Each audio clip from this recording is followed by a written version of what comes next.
Welcome back to another episode of the Brawn Body Podcast. Season 5 is sponsored by Isophit, my go-to for all things isometric training. For more on Isophit, you can click the link in description below.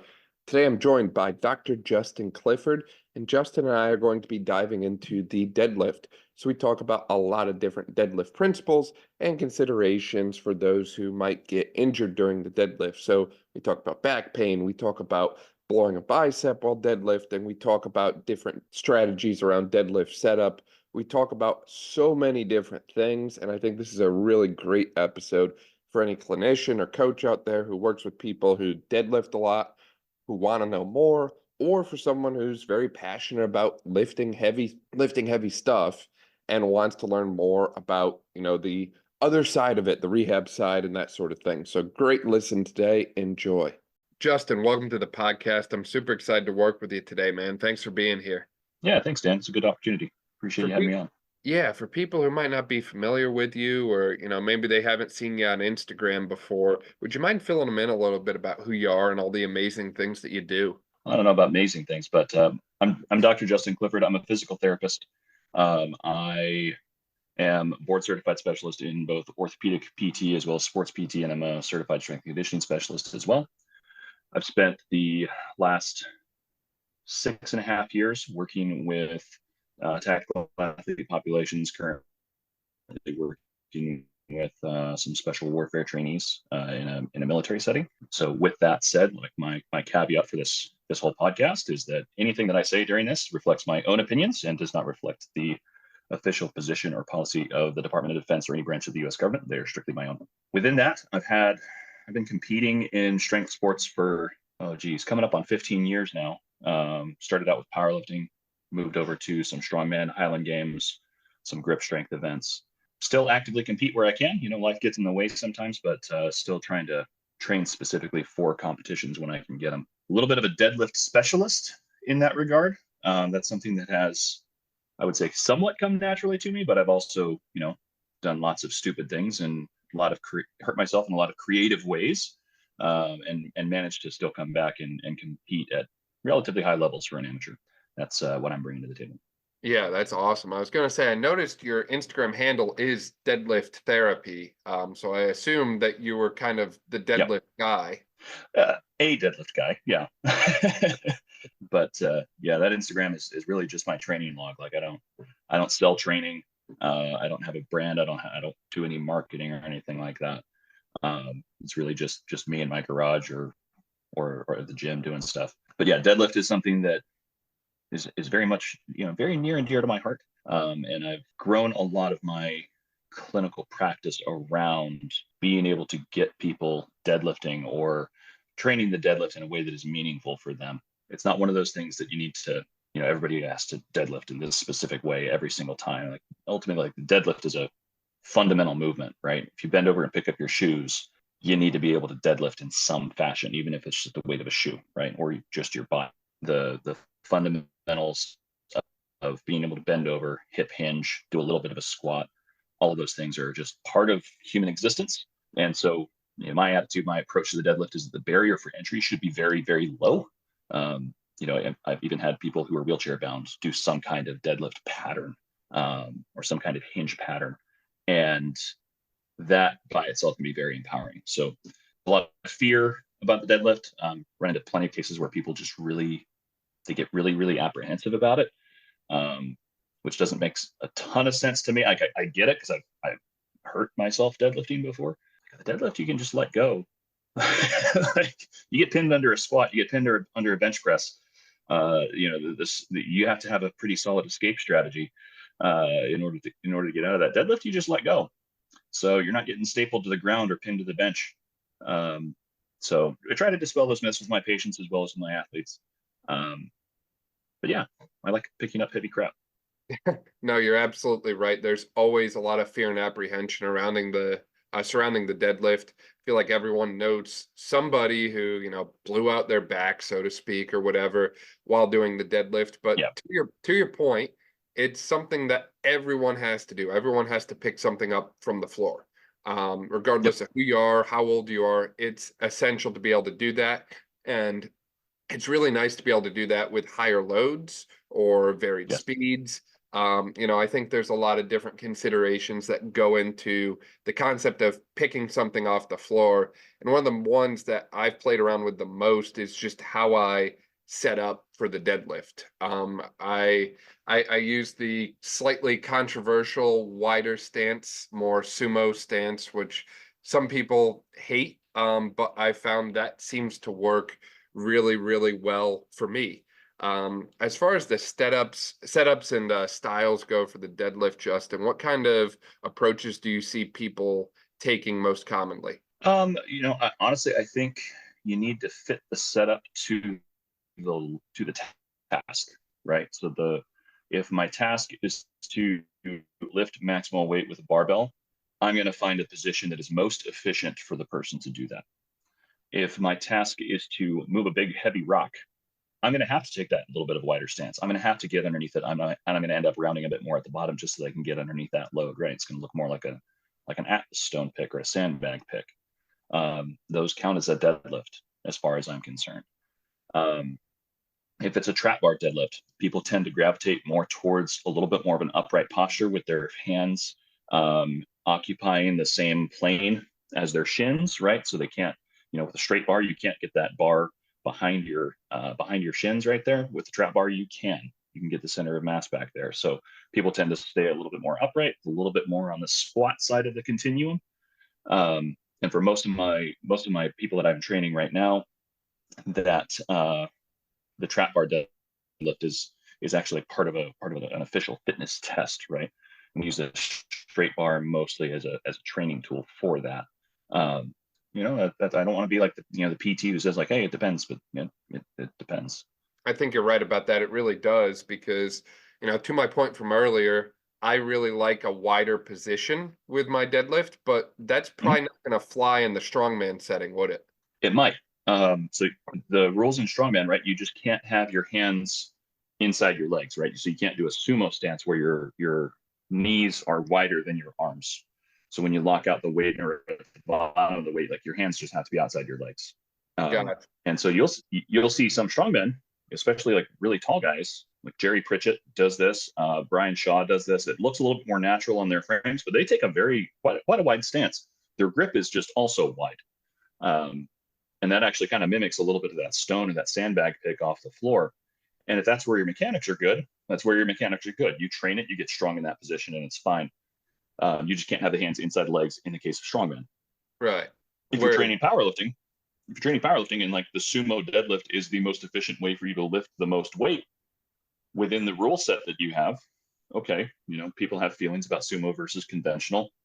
Just, fit the task, right? The task says it's legal. And then there's only so much you can whine and complain about that before you have to face reality that it is a legal lift. I will say that with the sumo position, it can sometimes be a little bit harder to get through the full lockout with a mixed grip, right? If you've got one arm supinated, it's depending on the width of your torso and the carrying angle of your elbow, you might have a hard time getting your hips through your arms to get to a lockout. But that can also be true if you're lifting conventional and you've got a little bit of a wider stance that way. You got to clear the knee past the elbow off the bottom without shifting your weight. So stuff can get a little bit weird. Again, you're fitting the deadlift to the constraints or to the task that you have in front of you. Yeah, I love that point that you keep coming back to about fitting the deadlift to what you need to do. Because you mentioned a couple times like the Atlas stones, and I've noticed when I watch guys do that, their spine almost always flexes and bends. And I've seen a few Instagram gurus who say that's a very bad thing and the spine should never flex during a deadlift. But we have people doing that with 400 or 500 pounds and they're okay, they're safe. So it's one of those things. You mentioned deadlift mechanics. I feel like it's very difficult to have a conversation about deadlift mechanics because it can vary so widely from person to person. And there's not necessarily one like straight right or wrong way to do it. It's okay to have a little spine flexion. It's okay to be in a more neutral spine position as long as the bar comes from the ground and you're safe doing it. I feel like that's what we're after at the end of the day. Yeah, and I think it's ultimately letting the person be successful, right? Whether it's in a clinical setting or in a performance setting, being able to be successful is the name of the game. Like, you want to be able to accomplish the task, whether the task is training something up so you can build resilience through the back and through the hips, or if it's picking up a heavy ass stone and loading it over a bar or something like that.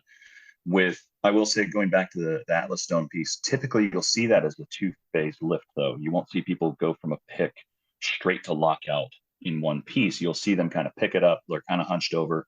You won't really see the hip drive come through until they've repositioned and kind of settled down on top of it. And so it's a little bit different than like a straight deadlift, where you don't want that gap in the middle, where you're just pulling straight through to lockout.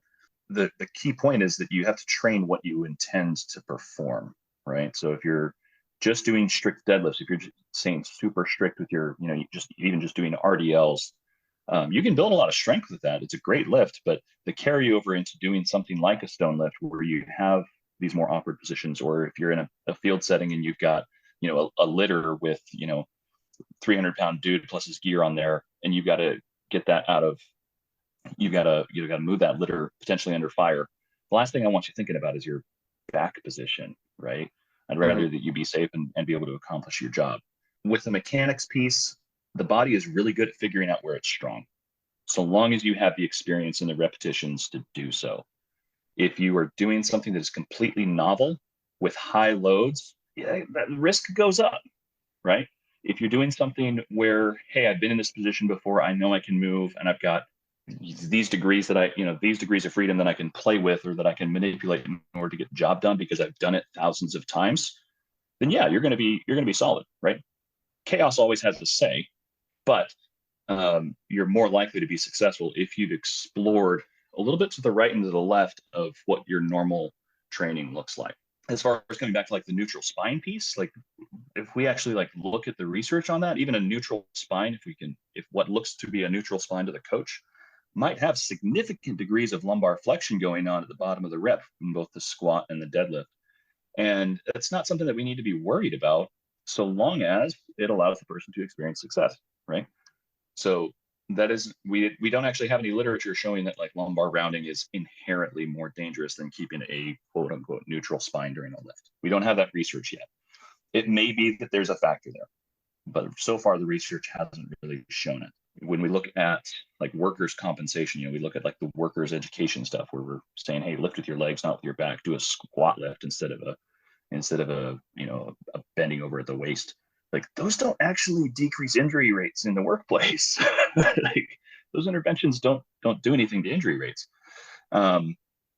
So we have to appreciate that if we can let the body self-organize and we can give it enough experience and enough exposure so that it can adapt to some of the loads that it experiences during those movements, good things happen. Where we run into problems is when we try to constrain people into moving a specific way without the context for what the goal is, right? And this is where you see a lot of fitness-oriented PTs even struggle. Is they've got this idea in their mind of what a deadlift should look like and what cues they should give a person and when to back people off. And then what ends up happening is they coach them in the clinic, and they've got like 15 different cues that they're giving the patient.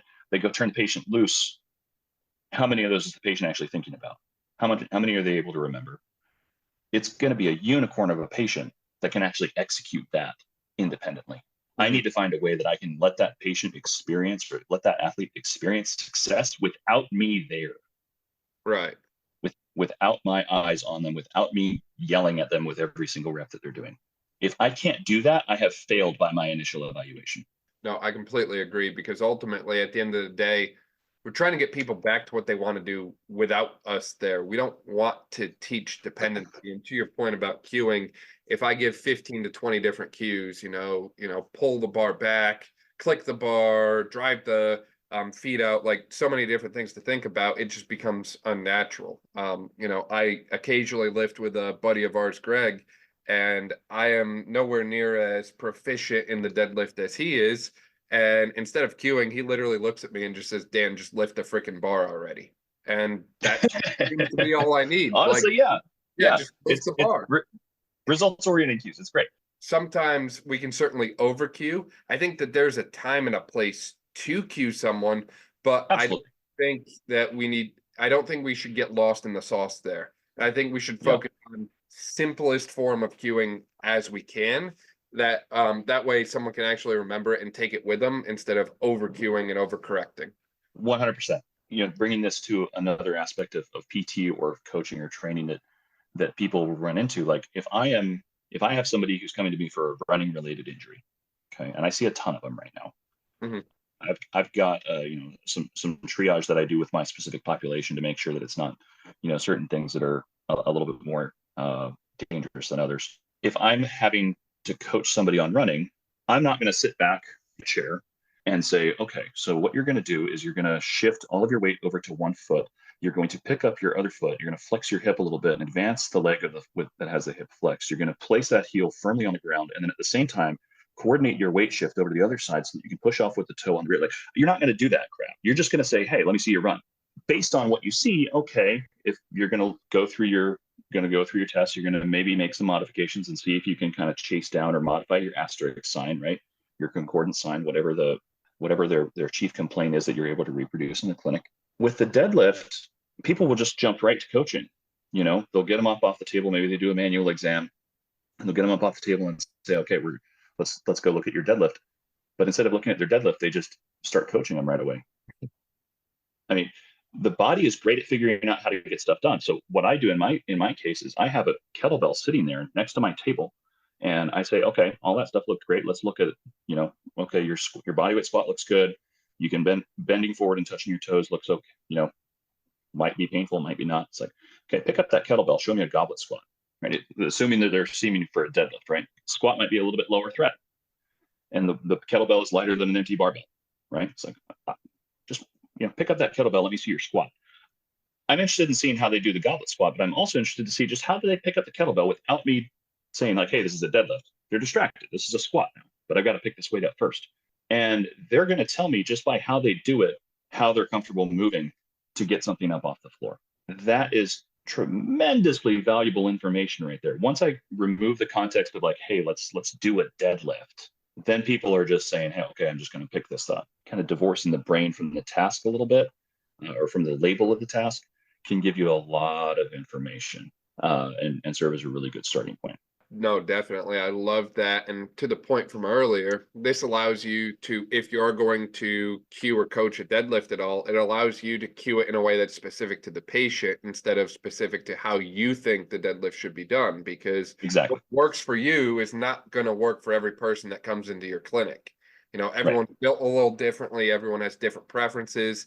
And I think training age and experience really comes in here as well, especially the powerlifting and strongman side. Like, for example, if you came into my clinic and you're like, hey, Dan, I need some work with my deadlift. If you've deadlifted the same way for 15 years and I go in and try and change how you deadlift, you're probably not going to stick with me that long because that's not what you want. You don't want to shift styles from what worked for you for decades that allowed you to lift heavier weights than I can, into something completely, that you're green in and unseen, uncharted territory with.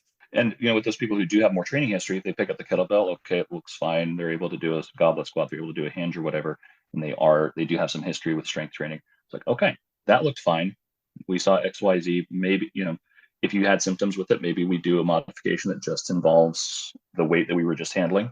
If we didn't, if I haven't reproduced your symptoms on exam, have I really completed the exam? I would say the answer is no, right? So then I'm going to go out into the gym and I would say, okay, let's see what your actual deadlift looks like at that point. I might not do that with somebody who's fearful about the idea of deadlifting. If a strength athlete is coming to me, they're not going to be fearful about deadlifting by itself, right? They might be apprehensive about getting re-injured, but they're not going to be like, holy crap, the deadlift is going to, make my spine explode through my throat. Right. So I can take them out into the gym and say, hey, okay, show me how you normally deadlift. And then we can play from there. If I've got somebody who comes in and their deadlift, they hurt themselves like a 400-pound deadlift, and I only load 135 on the bar, I also haven't looked at their deadlift. Right. It's the same as putting a runner on an elliptical. the loads are just, it's close. It's not quite there. It's not quite what you want. So I need to get them to the point where I can reproduce their symptoms in some fashion. And that might wait until the second or third session, depending on how acute they are and how reactive they are. But I do need to actually look at the task that they want to get back to doing. We talk about all of these test clusters and these models and the functional movement screener, whatever. And there is no test that has greater validity than actually doing the task. Every test, every model is a lie. It is an approximation at best that you use to try to inform your decision making, but it is not the thing. If you can get them doing the thing as close as possible, that's going to inform your decision making much more than a manual muscle test on the table. I feel like I need you to say that again and say it like 10 times louder, because I've noticed this trend lately, not just when it comes to the deadlift, but across PT, where a lot of people are living and dying by certain clusters or certain numbers that they accumulate, like from like force plates or from like strength testing. Like, they put objective numbers to things. And not to say that's not great information, but they forget to look at the obvious thing of, hey, this is what they need to do. Let's actually look at them doing it. Instead, we just choose to, throw someone on the force plates and do a counter movement jump because that's what the research says. And research is great. Research is important. But at the end of the day, to your point, the most important thing, if we're trying to get someone back to a specific task, is how are they doing with that task? And did they get to the level of function that we're trying to get them to? Yes or no? Exactly. And that's one thing that's one of my big beefs that I have with a lot of the injury prevention efforts that are going on throughout the industry. If you look at the FMS, initially billed as a screen to predict who is more at risk for injury with training, to see if they're appropriate to begin training. And we saw that the research on that just really didn't pan out. It has no predictive value. That's not to say that it's not a good test battery to go through, because you can rule out some stuff that you can say, okay, I'm not interested in ankle mobility, right? I think the SFMA is a little bit more applicable in a clinical setting because it's not immediately invalid once somebody has pain. The SFMA allows for pain. If we're talking about injury stuff, like when does injury happen? Fundamentally, injury happens when load exceeds the capacity of some structure or system, and therefore the system is compromised, or the structure is compromised because the load exceeds it. So what good is an unloaded test in talking about injury? Yeah, it's useless. It lacks face validity completely. Similarly, I've seen people trying to sell force plate measures that are supposed to infer aerobic performance. Like, it doesn't even make sense, right? Now, that isn't to say that these objective measures aren't bad. You need them at some point. If you want to be objective about your progress and how and what kind of differences you're making, especially when you're dealing with something complicated like a compound lift, you want to make sure that you don't have individual pieces lagging behind, right? So if I would need to test knee extension torque, that can be a very important component for a whole lot of conditions that I can rehab about the lower extremity, and including the squat and the deadlift. Compound movements, it's very easy to compensate. It's very easy to cheat away from stuff. The body's great at self-organizing and finding where it's strong. And if it feels like, hey, one side isn't strong, it's going to find another way to get the job done. Well, meanwhile, you may have come up with a halfway solution, but you might not have actually addressed any impairments. You might not have actually fixed the root cause of why that compensation is happening, and it might not be visually obvious, right? And so I think some of the objective testing is very, very important, but you have to make sure that objective test is relevant to what you're trying to do. There are very few cases where I'm going to make discharge decisions on an unloaded test or a test that is irrelevant to the chief complaint or the prior level of function that my patient needs to get back to, right? If it's separated from what the patient needs and the breakdown of those specific tasks, like somebody's coming to me for low back pain off a deadlift, I'm probably not going to be doing goniometry on their neck as a discharge criteria. You just have to make sure that it's relevant and it freaking makes sense. And for the most part, we get so caught up in these models or in these clusters, we have to really take a step back and get back to first principles and make sure that this actually is meaningful. Yeah, no, I completely agree. And to your point, ultimately our goal is to get someone back to where they were before.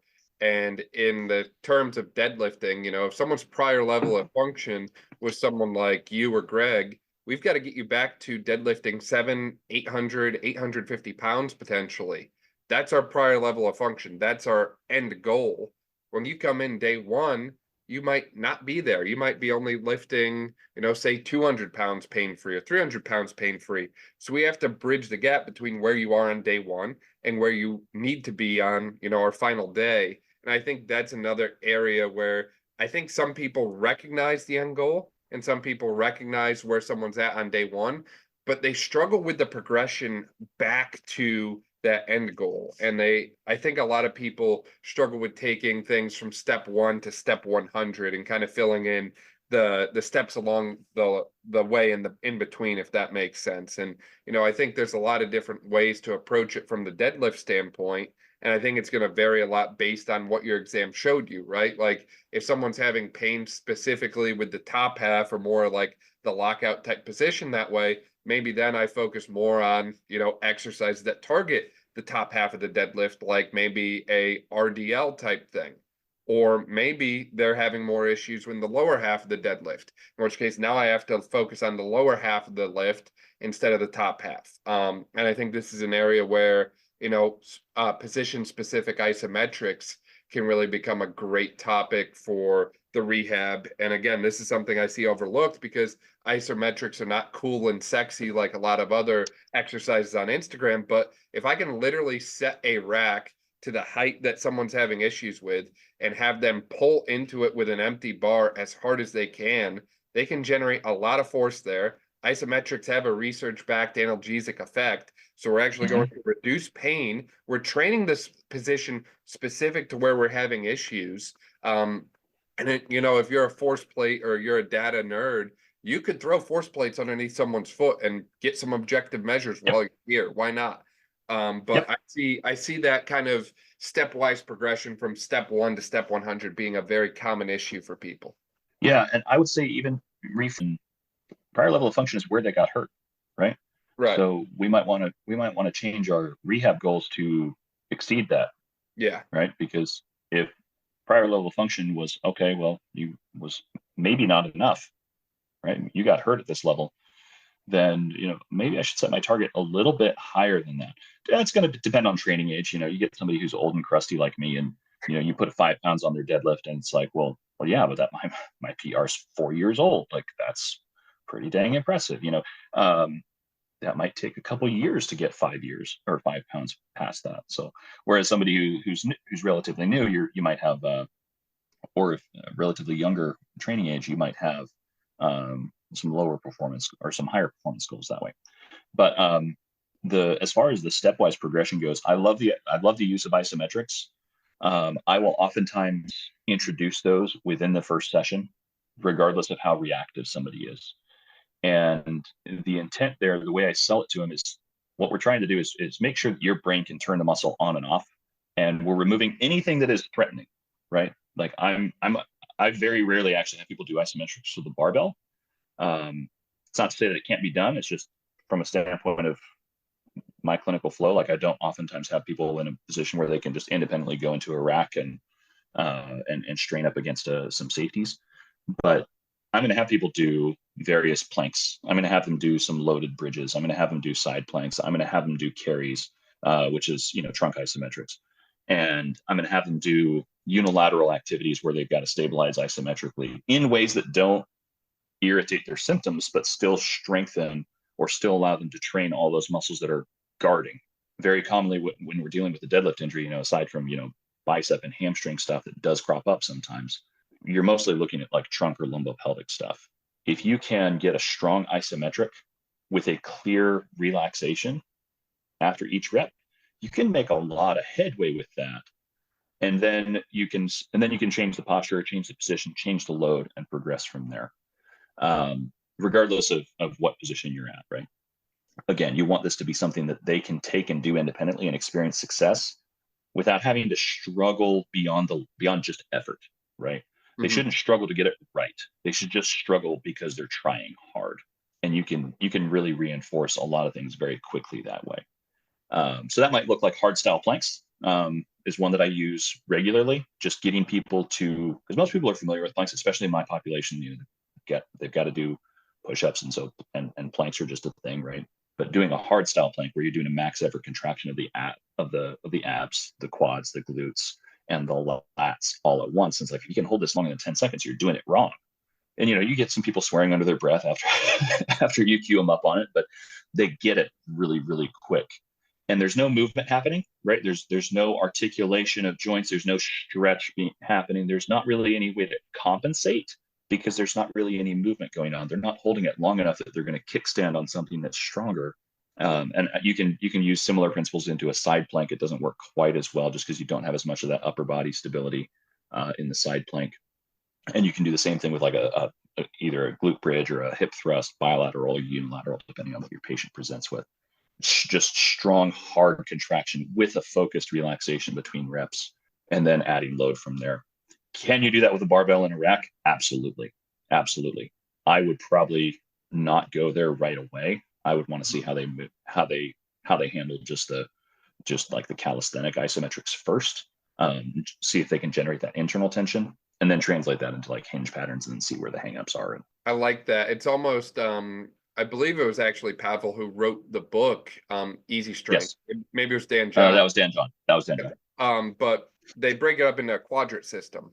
And it almost sounds like you start Q1 as your GPP of like, hey, we're going to cue hardstyle plank. We're going to cue basic body weight mastery and hammer that down. And once we're good there, then we'll get into the more specific stuff. But before we jump right into, Q3 or Q4, let's master the basic stuff first. Yes. And this isn't to say that I'm gatekeeping the hinge, right? If they can train the hinge, I'm going to find a way that they can train it and still accomplish stuff. Like, I'm not saying, hey, you need to back this off and master this before you ever move on to this next step. Right. This is really about like, hey, what are our big rocks and what can we knock out right now while stuff is pissed off?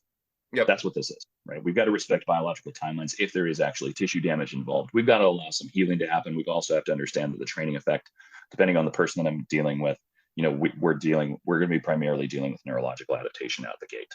And then as the tissue level stuff catches up, then we can start loading that. We can look at progressive overload and hypertrophy work and so on. I need to get them doing something simple, right? That is very trainable independently, doesn't require any special equipment.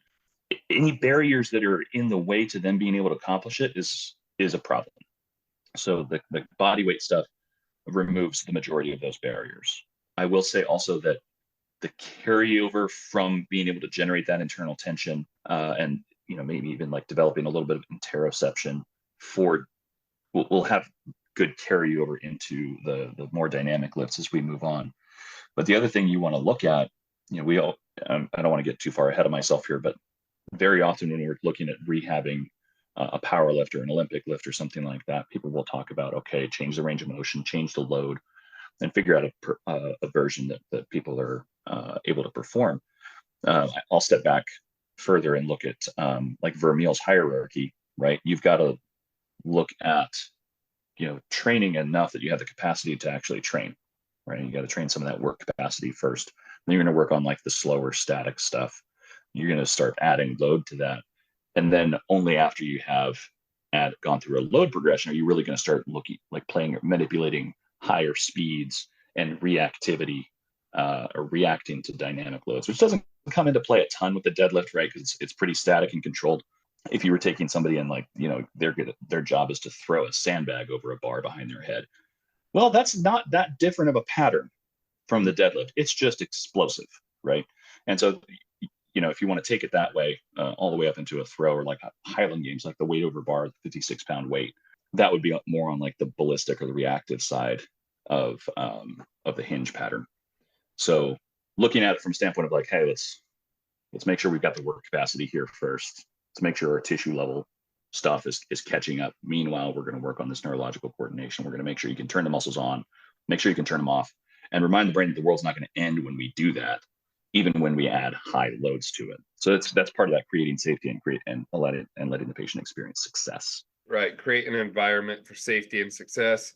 Allow things to calm down and then slowly start to build them up once you've found that entry point that you can work through. And then based on that hierarchy that you just kind of outlined there, Justin, it sounds like you like to slowly progress through the hinge pattern before you start to get like fancy and cute with it, for lack of a better way to put it, right? Like if we can get to the point where we can hinge and start to deadlift pain-free, then we need to progress that before we start to throw in 20 different variations of the deadlift. Correct. I need to make sure that I am checking the big boxes.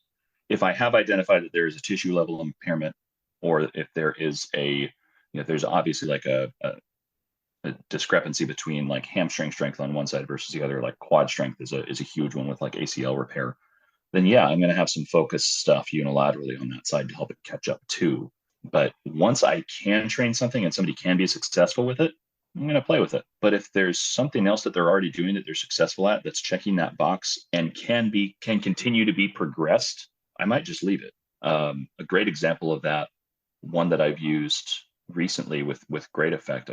Some of these like chronic tendinopathies can be really, really cranky. And so day to day, making judgment calls about how much weight you put on the bar can actually be pretty challenging to figure out, like, okay, what is that hamstring going to handle today? Is using a flywheel. Because the flywheel will provide however much resistance you put into it. And you change the flywheel mass just to really change the speed. So you can actually put quite a bit of mass on there. And you could move it with a couple fingers, but then it's on you to, just as you go through the movement, to just kind of figure out, like, okay, I just need to coordinate and follow along. Okay, now I can start exerting some weight here and I feel good. Okay, I'm going to push a little bit harder. And you can do that within a few sets without having to worry about how much weight is on the bar, how much force you're generating, or anything like that. So using something like a K box for training the RDL in particular, in the case of the deadlift here, has been a tremendous tool, because you don't have to. There's always ego attached. I mean, whether we say it or not, like, there's always ego attached to the weight that we put on the bar. You've got to make a decision about how much you load, and that's going to change how that set goes. And then you got to make the decision. Okay, that was too much, or that was too little, or I'm not feeling great today.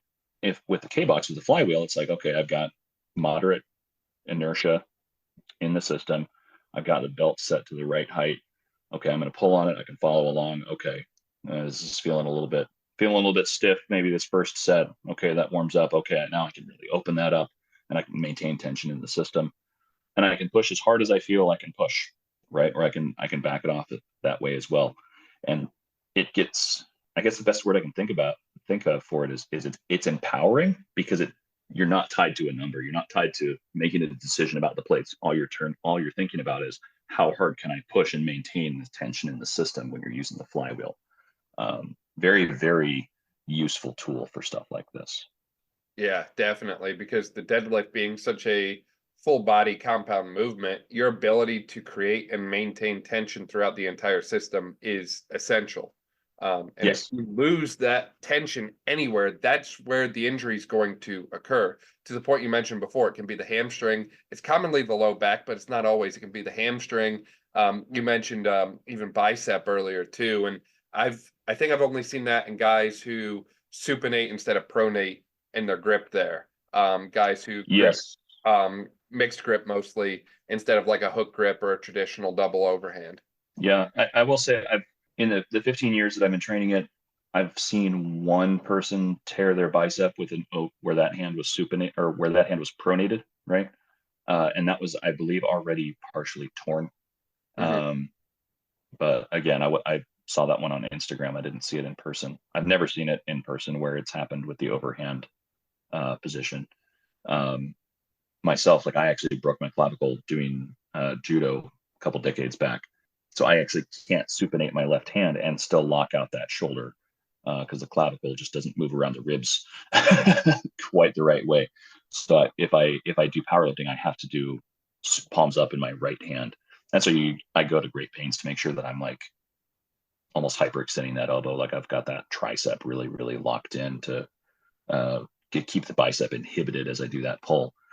But that also means that there's a little bit of asymmetry when I do train for powerlift deadlifts, where I have to make sure that I'm getting at least some volume in with the left hand supinated, but I might not be able to do that in like a high performance or like on my top sets.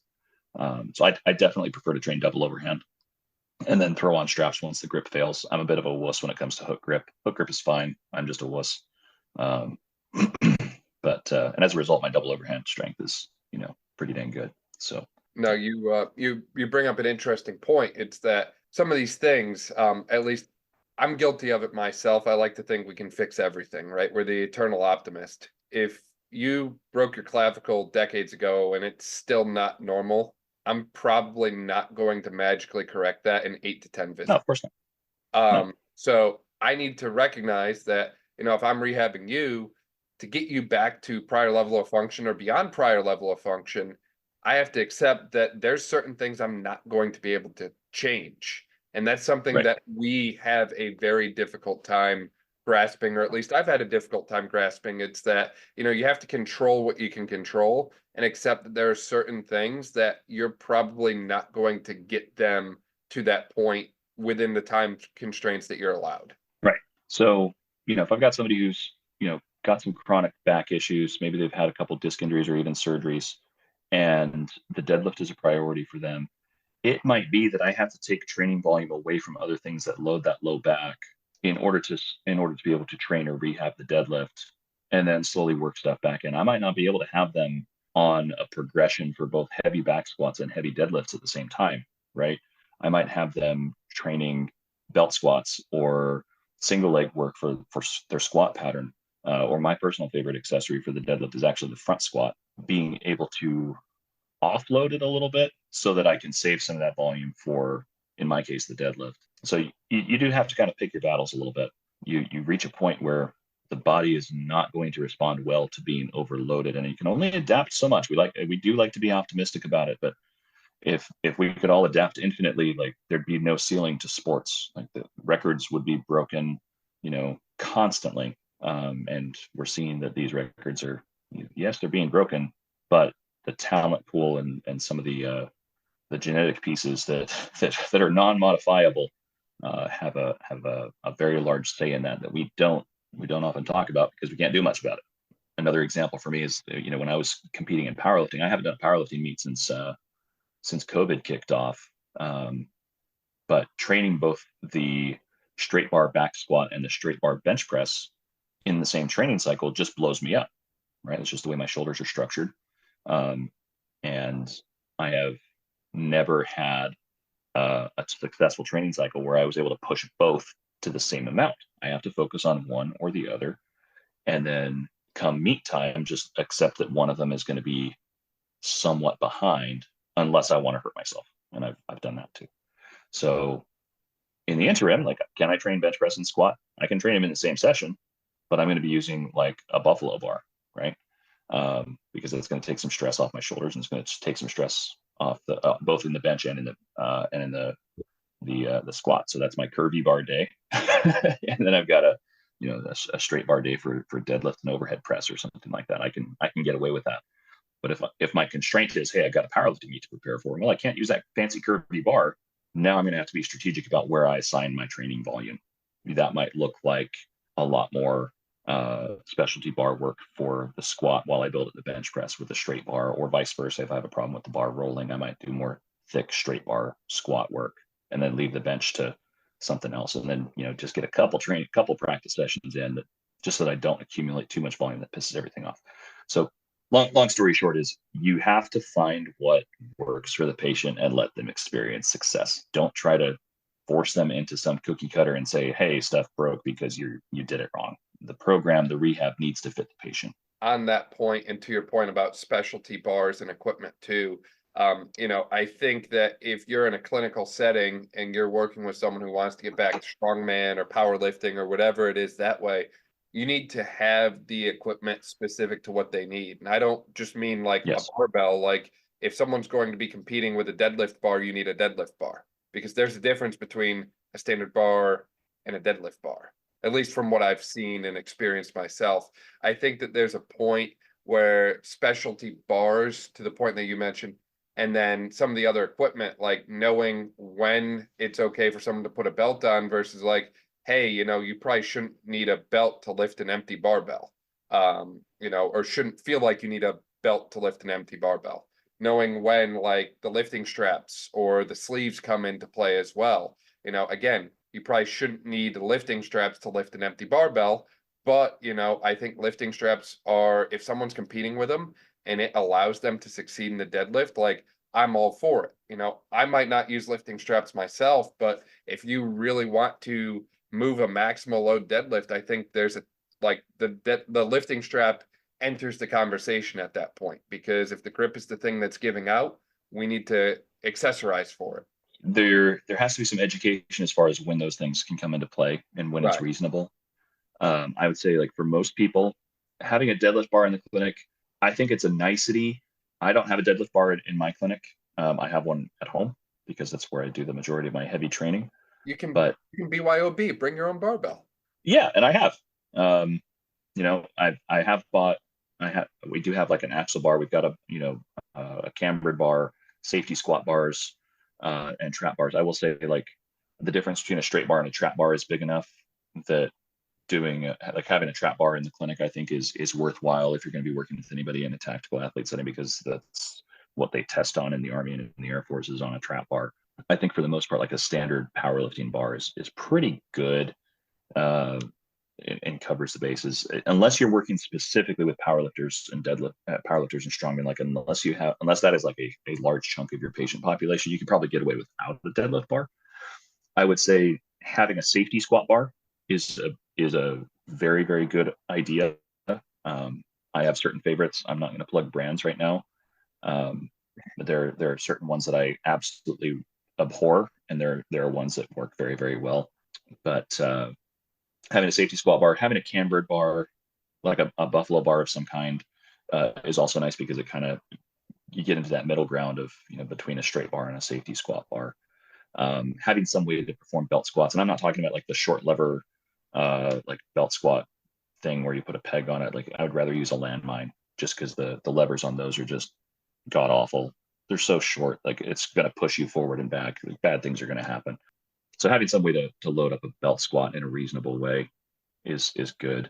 And then just having an assortment of other ways to load things, right? So whether that's kettlebells, if you're dealing with a lot of strongmen and you need to train heavier carries than what a kettlebell will allow, right? The kettlebell mass, like, it hits the legs or something like that. Having some cheap farmer's handles are a good option there too. Make sure that your surface and your plates and whatever you're loading them with is appropriate. And then a flywheel trainer is something like the K box. That's the only one that I've used. I don't know anything about their competitors, so something like that, I think, is, if you have people who know how to use it, it can be very, very helpful as well. Yeah, no, definitely.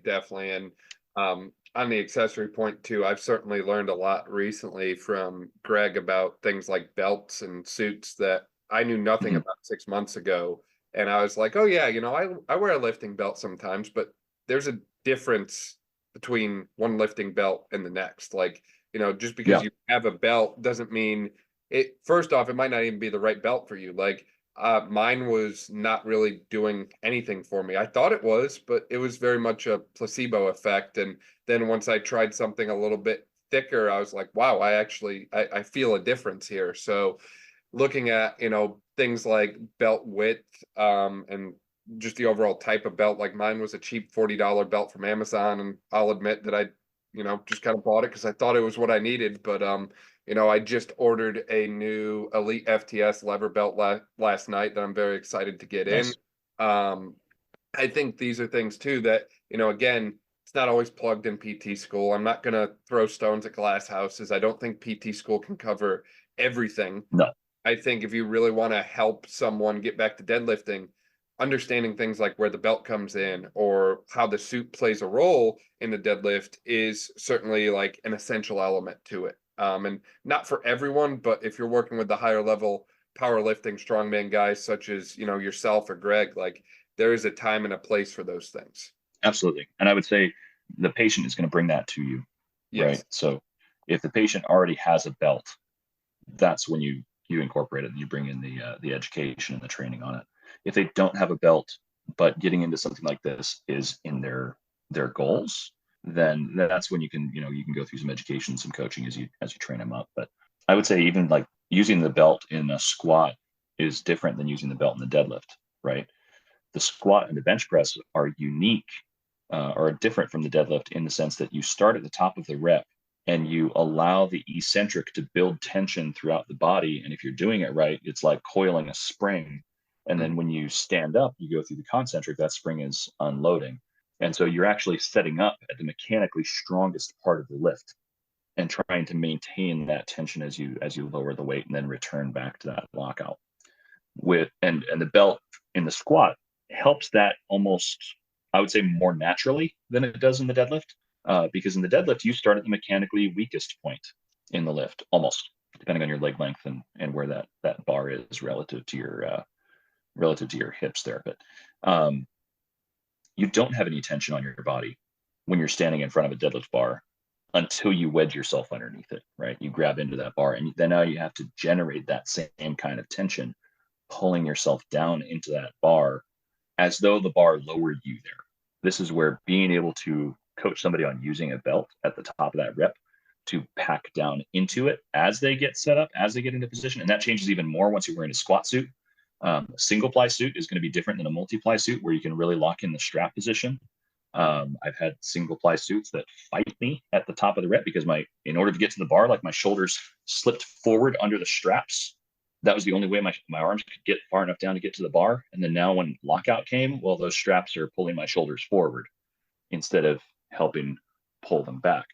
A multi-ply suit or with one of the adjustable straps is going to mitigate that somewhat. But all of those things come into play. But understanding also that you can just drop the deadlift should be a comfort for anybody who's setting up with that stuff. Like the best cue that I ever got from any of my training partners, my brother started training powerlifting with me. He still does quite a bit of coaching with it. The weight's coming up, right? It's coming up no matter what. But at the same time, I can still let go, right? Like I don't have to hold on to that and let it staple me to the ground. Like I can let it go, and it's okay if the bar hits the ground for a second. That said, going back to the setup piece where you have to generate that tension at the top of the rep, I'm a big advocate for touch and go reps. That's something we haven't talked about yet, but I very much prefer when I can to train with a touch and go rep. That doesn't mean I'm like bouncing it off the floor or anything like that. But if I did the work to get the weight up, we know that eccentrics are also an effective training tool. I'm going to get some benefit out of it by controlling that weight back down to the ground. And from a standpoint of time under tension, and accumulating more volume, like the first rep is the one that mattered anyway. I'm just gonna, if I can do touch and go and the range of motion is meaningful, if I've got like freak sumo proportions, and the bar is moving like 3 inches as you're doing touch and go, okay, maybe play with touch and go unconventional. Maybe that's a better statement there. I want to be able to feel the bar pulling me into the correct position at the bottom and then standing back up with that. I want to grease that groove. And I feel like that has helped my setup more than anything, honestly, is doing touch and go reps. And then being able to set the bar down quietly in a position where I could have just ripped it up off the floor again. It's kind of a pet peeve of mine when people just like drop every single rep that they do on the deadlift, or they say like, if you don't lift it from a complete dead stop, it's not a deadlift anymore. It's like, yeah, well, we still call an RDL an RDL. And that, half the time people just do those out of the rack anyway. Like if the bar even never touches the ground. So I don't know what you're smoking. And I don't care because it's the label doesn't matter that much. The label doesn't matter as much as the intent of the exercise. And if the intent of the exercise is to train muscles and patterns that are geared towards what I want to build, then okay, call it what you want. The name is not the thing either, right? The name is also a lie, right? It's just semantics. And, anecdotally, and I'm framing this specifically as anecdote, my experience has been that the people who exclusively drop their deadlifts tend to have a little bit higher injury rates on the deadlift. If we go back to the mechanics of injury, typically the load exceeds, right? Always the load exceeds the capacity of the tissue. And in a muscular setting, that's going to involve some kind of eccentric phase before the failure actually occurs. So if you can't control the eccentric, then you might run into some problems where either the muscle doesn't give way or you don't have the resilience in that tissue to withstand lengthening under load. Just in general, like eccentrics are kind of a good idea, eccentrics within the pattern that you need to use the muscle should be something that you're training. If you're doing concentric only, you might be missing the boat on some stuff. Yeah, no, definitely. I mean, the force you generate in the muscle is higher during the eccentric part of the lift anyways. So yeah, and lowering it should be safer than picking it up. Should be. Yeah, and if my goal is to get stronger and my muscles speaking units of force, so I want the muscle to produce more force, then I should probably train the portion of the lift that produces the most force instead of, Yeah. instead of just exclusively missing that portion. So I certainly think that's a very great element. I like your point on the touch and go deadlift, and ultimately, I think that's a great, like, kind of getting back towards like end stage rehab. Like, if someone comes into me day one, they're super flared up and they can't pick the bar off the ground even without pain. And we get close to what we're gonna consider like discharge from PT, and they're now doing pain-free touch and go reps with a pretty good weight for what they're trying to get back to. That to me is a sign that we've moved in the right direction, and this is like a good green flag of not only have we progressed, but maybe we've progressed beyond where they were before. To your point from earlier, progressing beyond prior level of function might not look like them setting a 50-pound deadlift PR. If you're Right. deadlifting 855 pounds today, I'm probably not going to magically get you to 900 in 4 to 6 weeks.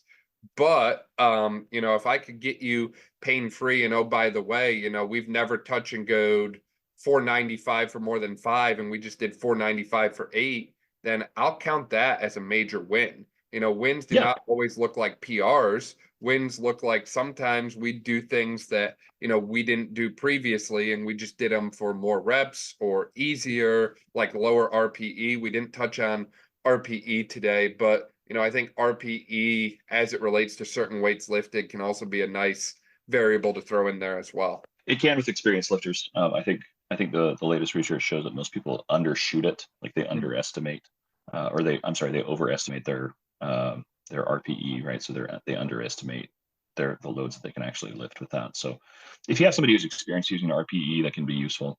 One other piece that I wanted to bring up and make sure that we at least addressed in some fashion was just it's taking somebody clinically through the pattern, through the process of rehabbing their deadlift. You need to be aware of accommodating resistance. Mm. And the bands are cheap, right? And being able to set up a banded deadlift in a way that the patient can shove the bands into their bag and take it to the gym with them, right? But especially if you've got somebody who's got a lot of pain just off the floor of the deadlift, maybe you've shortened the range of motion, okay, block pulls are doing okay. You lower the weight down a little bit and you increase the range of motion a little bit for the next progression. Bands are a really good way to bridge that gap because you can have less weight on the bar or less effective weight in the patient's hands at the bottom of the rep, more weight at the top of the rep. And that just kind of naturally fits where the body is stronger. And those bands are super duper cheap, right? You can, not as cheap as TheraBand, right? But you're not, hopefully not using TheraBand with these patients anyway. But you can buy short bands from a number of retailers, and just incredibly underrated tool. Chains, from a clinical standpoint, I mean, chains just look badass, but they're also really loud and quite expensive. So depending on your clinical setting, it might not be the best choice. But I will say that looking into methods for incorporating accommodating resistance into your rehab programs can be very, very useful to bridge some of those more difficult gaps where you're having a difficulty progressing load or progressing range of motion, and just getting some exposure into those places where things are a little bit less comfortable. Also a great way to scatter the training load a little bit. So, which is what Conjugate tries to do. So you're not overloading the same thing all the time, but you're still training at a high level. Yeah, that's about all I wanted to say on accommodating resistance. All that we realistically have time for anyway. Yeah, no, that's definitely a rabbit hole, and there's so many other things that we could probably spend 10 hours talking about. Is we're really just scratching the surface when it comes to the deadlift. Is, I know a lot of people look at it like, oh, it's just a simple compound movement, but there's way more than meets the eye to it. I thought I knew a decent amount about the deadlifting, the deadlift when I graduated school. And a year and a half later, I realized I know a lot less than I thought I did, and I have a ton to learn myself. So there's a lot to it. There's a lot that we threw out there today, but I feel like there's so much more. And for that, I feel like people should probably follow you on Instagram and maybe even send you a DM if they have questions, Justin. You're at I mean, they can. Yeah, my profile's private, so you'll have to send me a friend request in order to see any of my stuff. It's really just training information, like just my training log. Right. I'm not posting it how-tos or anything like that, but yeah, people can message me if they have questions. That's fine. Yeah. I mean, I was going to make a joke about you being more of a MySpace generation guy, but yeah, I learned HTML and CSS that way back in the day. So awesome. Haven't used that in a hot minute. Yeah, no. But yeah, definitely think that there could easily be a part 2 to this. We could expand this conversation so much more. We really just scratched the surface, but hopefully I think this gets the point across that the goal of, rehabbing someone from a deadlift injury is to get them back where they want to, but keeping specific things in mind, right? Not just using your one size fits all approach of this is how you deadlift, but adapting what you do to the person in front of you with this specific lift. Yes, you have to get back to the principle that the patient or the client has to be successful when they're not in front of you. And you do not want to put any additional barriers onto that. You want to find a way that they can be successful with some activity that is going to provide enough challenge that they can push themselves, experience success, and not set themselves back. You need to find where that patient is before you can move towards the end state. You need to find where your starting point. And that should not be overcomplicated. Stick to your first principles. Don't be afraid of progression. Don't throw so much at a patient that they can't. Yeah, no, definitely. Great points, Justin. I really appreciate your time and everything you shared with us today about the deadlift there. It was very informative, and I certainly learned a lot. Thank you again for your time and everything that you shared. Yeah, thank you, Dan. And hopefully, like part 2, maybe we get a chance to talk about like specific deadlift accessories and specific progressions that we could go through, because we just talked really about principles today. But it was fun. It's a good time. Thanks for having me on. Thank you so much for listening to this episode of the Brawn Body Health and Fitness Podcast. If you liked this episode, please make sure to share it with a friend, subscribe so you don't miss any of our upcoming episodes, and leave a review. This way we can spread knowledge and motivation and help reach more people. Thank you again for listening, and I'll see you next time.